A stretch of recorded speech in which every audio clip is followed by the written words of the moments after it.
All right, now someone might say that yes, since there was Islamic rule over Bharat for, let's say, the conservative estimates put it around 600 years, 600 or 700 years. Okay, so there are bound to be some properties that they might have won in a war as a loot, or they have been granted that land by so and so king. Okay, there can be legitimate claims. Okay, nobody is denying their right to legitimate properties. Okay, but this law that we are talking about has been made post transfer of power, okay, after 1947, and there has been successive amendments as well, and those amendments have been draconian.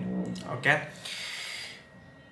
so what exactly are, how do you maintain checks and balances? Okay, there is this term in legal parlance, we call it as checks and balances, as in no constitutional or legal body is supposed to be given unchecked power. Okay, so let's assume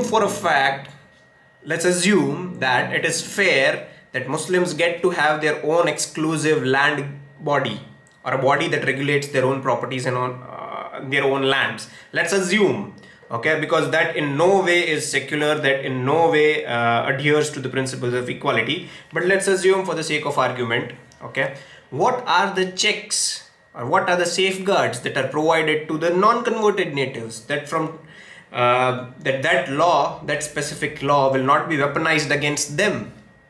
Okay, because history is replete with examples. Whenever you give unchecked power to anybody, okay, it turns into an authoritative body. Okay, what is stopping Waqf board from claiming the entirety of whatever land that they please, and any piece of land that they wish to use as a bargaining chip to negotiate with the government? Okay, so clearly, number one is this law is in itself violating right to equality. Number two, this was done to simply just gain votes. Number three, even if we ignore the first two causes, what are sufficient safeguards given to the non-converted natives, that what are those safeguards that will check this power of Waqf board to randomly declare and proclaim any property as a Waqf property? None.